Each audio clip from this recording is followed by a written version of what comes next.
जय हिंद दोस्तों, स्वागत है आप सभी का आपके अपने YouTube चैनल जैकपुर पे। तो क्लास 12 का 4 अगस्त को जो मंथली टेस्ट होने जा रहा है उसके लिए हम लोग हिस्ट्री का मोस्ट इंपॉर्टेंट सवालों को देखेंगे। तो वीडियो काफ़ी इंपॉर्टेंट है। इसके अलावा यदि आप अपने परीक्षा की तैयारी फ्री में करना चाहते हैं तो आप हमारे योगदान बैच से जुड़ सकते हैं। योगदान बैच में जुड़ने के लिए आपको सिंपल है, हमारे प्लेलिस्ट पे जाना होगा। चैनल को सब्सक्राइब करके रखिए हर एक वीडियो का अपडेट पाने के लिए। तो चलिए शुरू करते हैं। हम देखते हैं सबसे पहला सवाल, संस्कृत ग्रंथों में कुल शब्द का प्रयोग किसके लिए किए गए हैं? आपको बताना है। सही जवाब हो जाएगा परिवार के लिए। कुल का जो प्रयोग होता है वो परिवार के लिए किया गया है। महाभारत की रचना किसने किया था? बहुत ही अच्छा सवाल है और इंपॉर्टेंट रहेगा आपके एग्जाम के लिए। तो इसका रचना जो किया था वो वेद व्यास ने किया था। ठीक है, ध्यान रखना है। महाभारत का युद्ध कुरुक्षेत्र में कितने दिनों तक चला था? तो महाभारत का जो युद्ध चला था वो 18 दिनों तक चला था। ऑप्शन नंबर डी इसका राइट आंसर होगा। महाभारत कालीन समाज का स्वरूप कैसा था? तो इसका जो स्वरूप था वो पितृ सत्तात्मक स्वरूप था। ऑप्शन नंबर ए इसका करेक्ट आंसर होगा। मनुस्मृति में कितने प्रकार के विवाह का उल्लेख किया गया है? तो मनुस्मृति में 8 प्रकार के विवाह का उल्लेख किया गया है। दुर्योधन की माँ कौन थी आपको बतानी है। तो दुर्योधन की जो माँ थी वो थी गांधारी। कौन थी दुर्योधन की माँ? गांधारी थी। मानव के संपूर्ण जीवन को कितने भागों में बांटा गया है? तो मानव का जो संपूर्ण जीवन है उसको जो बांटा गया है वो 4 भागों में बांटा गया है। महाभारत की रचना किस भाषा में हुई थी आपको बतानी है। तो महाभारत की जो रचना हुई थी वो हुई थी संस्कृत भाषा में। ऑप्शन नंबर ए हो जाएगा। पुराणों की संख्या कितनी है ये बतानी है आपको। तो पुराणों की संख्या है 18। ऑप्शन नंबर बी इसका करेक्ट आंसर होगा। महाभारत का फारसी अनुवाद का नाम क्या है? तो महाभारत का जो फारसी अनुवाद है उसका नाम हो जाएगा आपका रज़्मनामा। ऑप्शन नंबर ए हो जाएगा। मृच्छकटिकम के लेखक का नाम आपको यहाँ पर बताना है। तो इसके जो लेखक है वो है आपका शूद्रक। बहुत ही अच्छा सवाल था। सभी सवालों को अच्छे से आपको ध्यान में रखनी है। अब हम सब्जेक्टिव के कुछ ऐसे सवालों को देखेंगे जो आपके परीक्षा के दृष्टिकोण से इंपॉर्टेंट है, उसको आप लोगों को याद रखनी है। सबसे पहला सवाल जो इंपॉर्टेंट रहेगा वो है आपका महाकाव्य से आप क्या समझते हैं? एक लंबी कविता जिसमें किसी नायक अथवा राष्ट्र के जीवन एवं उपलब्धियों का विशद वर्णन हो, जैसे महाभारत, इसको हम लोग क्या बोलते हैं? महाकाव्य बोलते हैं। ठीक है। दूसरा सवाल है आपका, गोत्र को परिभाषित करें। गोत्र प्राचीन मानव समाज द्वारा बनाए गए रीति रिवाज का हिस्सा है जो ये निश्चित करता है कि एक व्यक्ति किस पूर्वज की संतान है। ठीक है, दोनों सवाल अच्छे हैं, याद कर लीजिएगा। इसके बाद जो हमारा इंपॉर्टेंट सवाल है वो है कुल तथा जाति का क्या अर्थ है। देखिए दो यहाँ पे वर्ड आते हैं, कुल और जाति। तो संस्कृत ग्रंथों में कुल शब्द का प्रयोग परिवार के लिए और जाति शब्द का प्रयोग बांधवों के बड़े समूह के लिए होता था। ठीक है। अंतर्विवाह से आपका क्या तात्पर्य है? तो अंतर्विवाह में वैवाहिक संबंध समूह के मध्य ही होते थे। ये समूह गोत्र, कुल अथवा जाति या फिर एक ही स्थान पर बसने वालों का हो सकता है। क्वेश्चन नंबर ये 7 जो है काफ़ी अच्छा सवाल है। ये आपके ऑब्जेक्टिव में भी पूछा जा सकता है कि नाट्यशास्त्र का लेखक का नाम आपसे पूछा जाएगा तो भरत मुनि याद रखिएगा। काफ़ी अच्छा सवाल है एग्जाम के दृष्टिकोण से। नेक्स्ट सवाल है आपका कि स्पष्ट कीजिए विशिष्ट परिवारों में प्रीत वंशिकता जो है वो क्यों महत्वपूर्ण रही होगी, ये आपको बतानी है। काफ़ी अच्छा सवाल है, ये इंपॉर्टेंट रहेगा आपके एग्जाम के लिए। तो प्रीत वंशिकता का आशय वंश परंपरा से है जो पिता के बाद पुत्र और फिर पुत्र के परपौत्र इत्यादि से चलती है, यानी कि पिता फिर उसका बेटा फिर उसका बेटा फिर उसका बेटा। ठीक है। विशिष्ट परिवारों में वस्तुतः शासक एवं संपन्न परिवार शामिल थे। ऐसे परिवारों की पितृवंशिकता निम्नलिखित 2 कारणों से महत्वपूर्ण रही होंगी। पहला कारण देखिए यहाँ पर दिया गया है कि वंश परंपरा को नियमित रखने हेतु धर्म सूत्रों की माने तो वंश को पुत्र ही आगे बढ़ाते हैं, अतः सभी परिवारों को कामना पुत्र प्राप्ति की ही थी। यह तथ्य ऋग्वेद के मंत्रों से स्पष्ट हो जाता है। इसमें पिता अपनी पुत्री के विवाह के समय इंद्र से उसके लिए पुत्र की कामना करता है। ठीक है। आइए दूसरा पॉइंट यहाँ पे दिया गया है, उत्तराधिकारी संबंधी विवाद से बचने हेतु विशिष्ट परिवारों की माता पिता नहीं चाहते थे कि उनके बाद उत्तराधिकारी को लेकर किसी प्रकार का झगड़ा हो। राज्य परिवारों में तो उत्तराधिकार के रूप में राजगद्दी भी शामिल थी, अतः पुत्र न होने पर अनावश्यक विवाद होता था। ठीक है, तो इसको आप लोग देख लेना। इसके बाद जो हमारा दूसरा सवाल है वो भी अच्छा है, क्या आरंभिक राज्यों में शासक निश्चित रूप से क्षत्रिय ही होते थे? चर्चा करना है। वर्ण व्यवस्था के अनुसार समाज की रक्षा का दायित्व और शासक बनने का अधिकार क्षत्रियों के पास था, परंतु हम देखते हैं कि आरंभिक राज्यों में सभी शासक क्षत्रिय वंश से नहीं थे। बहुत से गैर क्षत्रिय शासक वंशों का भी पता चलता है। उदाहरण के लिए हिंसाओं के समय उज्जैन के महाबलेश्वरपुर के शासक ब्राह्मण थे। चंद्रगुप्त मौर्य को भी ब्राह्मण ग्रंथों में शूद्र बताया गया, जबकि बौद्ध ग्रंथों में उसे क्षत्रिय मानते थे। मौर्य के बाद शुंग, कन्नौज ब्राह्मण शासक बने। ठीक है। गुप्त वंश के शासक तथा हर्षवर्धन भी संभवतः वैश्य थे।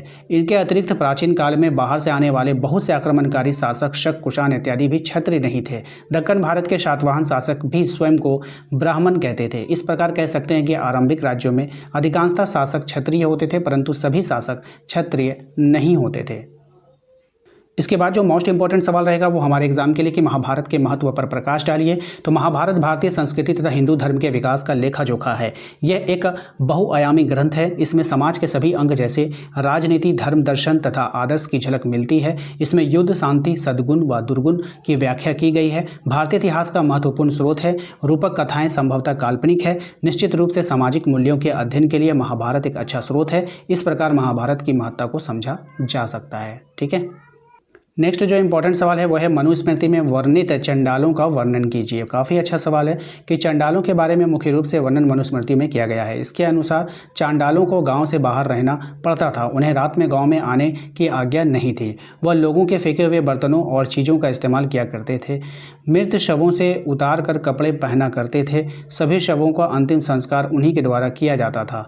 समाज द्वारा उन्हें अस्पृश्य माना जाता था। चांडालों को निंदनीय नज़रों से देखा जाता था। उन्हें देख लेना भी पाप समझा जाता था। ठीक है। आरंभिक समाज में स्त्री पुरुष के संबंधों की विषमताएं कितनी महत्वपूर्ण रही होंगी, कारण सहित दीजिए। ठीक है। तो आरंभिक समाज में स्त्री पुरुष के संबंधों में अनेक विषमताएं थी। हालांकि स्त्रियों को सम्मान की दृष्टि से देखा जाता था। विशेषकर पुत्रों को जन्म देने वाली माता के प्रति परिजन अधिक स्नेह अभिव्यक्त करते थे। जिसकी कोख में अधिक सुंदर, सुशील, वीर, सद्गुण संपन्न विद्वान पुत्र पैदा होते थे। समाज में उस स्त्री को निसंदेह अधिक सम्मान से देखा जाता था। ठीक है। समाज में पितृत्वात्मक परिवारों का प्रचलन था। पितृवंशिकता को ही सभी वर्गों और जातियों में अपनाया जाता था। कुछ विद्वान और इतिहासकार सातवाहन को इसका अपवाद मानते हैं। उनके अनुसार सातवाहन में मातृवंशिकता थी, क्योंकि इनके राजाओं के नाम के साथ माता के नाम जुड़े हुए हैं। उदाहरण के लिए अभिलेखों से सातवाहन राजाओं की कई पीढ़ियों के राजा गौतमीपुत्र, सतकर्णी उपनिषद में भी समाज में स्त्री पुरुष के अच्छे संबंधों के प्रमाण देते हैं। समाज में विवाहिता स्त्रियां अपने पति के सम्मान देती थी और वे प्रायः उनके गोत्र के साथ जुड़ने में कोई आपत्ति नहीं करती थी। ठीक है। कुछ इसी प्रकार का महाभारत में भी उल्लेख मिलता है। जब कौरवों और पांडवों के बीच युद्ध अवश्यम भावी हो गया तो गंधारी ने अपने ज्येष्ठ पुत्र दुर्योधन से युद्ध न करने की विनती की। शांति की संधि करके तुम अपने पिता, मेरे तथा अपने शुभचिंतकों का सम्मान करोगे। जो पुरुष अपनी इंद्रियों पर नियंत्रित रखता है वो पुरुष ही राज्य की देखभाल कर सकता है। लालच और क्रोध एक बुरी बला है, किंतु दुर्योधन ने माँ की सलाह नहीं मानी, फलतः उसका अंत बहुत बुरा हुआ। ठीक है। तो यहाँ पर बताया गया है कि कैसे लोग उस समय भी माँ की सलाह माना करते थे, जो नहीं मानते थे उसके साथ बहुत बुरा होता था। इस प्रकार कहा जा सकता है कि आरंभिक समाज में लैंगिक असमानता प्रचलित थी। ठीक है। तो आप इस तरह से इसको शॉर्ट करके भी लिख सकते हैं। महाभारत ग्रंथ की गतिशीलता की व्याख्या कीजिए। ये इतना इंपॉर्टेंट नहीं, इसको छोड़ दीजिए। इसके बाद ये वाला सवाल काफ़ी इंपॉर्टेंट है, इसको भी आप लोगों को देखकर जाना है कि महाभारत कालीन समाज में प्रचलित विवाह के प्रकार की चर्चा करना है। तो गोत्र के आधार पर विवाह के प्रकार निम्नलिखित थे। बाह्य विवाह, एक गोत्र से दूसरे गोत्र में विवाह करने की पद्धति को बाह्य विवाह कहा जाता था। ठीक है। इसके बाद जो है इंपॉर्टेंट है वो ये सब लाइनें हैं, इसको याद रखिएगा। दूसरा पॉइंट था आपका अंतर्विवाह। एक समान गोत्र, कुल या जाति के लोगों में विवाह की स्थिति के अंतर्विवाह कहा जाता है, यानी कि एक ही गोत्र में करना, एक ही जाति से करना। ठीक है। बहुपति प्रथा, ये वह स्थिति थी जिसमें एक स्त्री के अनेकों पति होते थे। ठीक है। बहुपत्नी विवाह, इस विवाह के अंदर एक ही पुरुष की अनेक पत्नियां हुआ करती थी। ठीक है। धर्मसूत्र और धर्मशास्त्रों के अनुसार 8 प्रकार के विवाह होते थे। पहला था ब्रह्म विवाह। ठीक है। दोनों पक्षों की सहमति के साथ कन्या का विवाह करना ब्रह्म विवाह कहा जाता था। वेद विवाह, किसी धार्मिक अनुष्ठान के मूल्य के रूप में अपनी कन्या को दान में दे देना देह विवाह कहलाता था। आश्रय विवाह, कन्या के माता पिता को कन्या का मूल्य यानी कि दहेज को दान देकर कन्या से विवाह करना आश्रय विवाह कहलाता था। प्रजापत्य विवाह, कन्या की सहमति के बिना उसका विवाह अभिजात्य वर्ग तथा अर्थात उच्च वर्ग के वर से कर देना प्रजापत्य विवाह कहलाता था। गंधर्व विवाह, परिवार वालों की सहमति के बिना वर और कन्या प्रेम में अभिभूत होकर बिना किसी रीति रिवाज के आपस में विवाह कर लेना गंधर्व विवाह कहलाता था। असुर विवाह, कन्या को खरीद कर विवाह करना। ठीक है। कन्या को खरीद कर विवाह कर लेना असुर विवाह कहलाता है।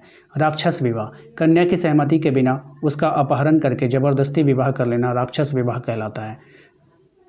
पैशाच विवाह, कन्या की मदहोशी यानी गहन निद्रा, मानसिक दुर्बलता आदि का लाभ उठाकर उससे शारीरिक संबंध बना लेना और उससे विवाह करना पैशाच विवाह कहलाता है। इन विवाहों में सबसे पहले 4 विवाह को सही माना जाता था, जबकि 4 विवाहों को गलत माना जाता है, जबकि बाद के जो 4 विवाह हैं उनको गलत माना जाता है। ठीक है, तो आशा करते हैं दोस्तों आज का ये वीडियो आपको पसंद आया होगा। वीडियो अच्छा लगा तो प्लीज़ वीडियो को लाइक करके चैनल को सब्सक्राइब कर लीजिए। चैप्टर वाइज तैयारी करने के लिए आप हमारे योगदान बैच से जुड़ सकते हैं। प्लेलिस्ट पे जाइए, अलग से प्लेलिस्ट बना दिया गया, वहाँ से जाकर आप अपनी तैयारी कर सकते हैं। Thank you.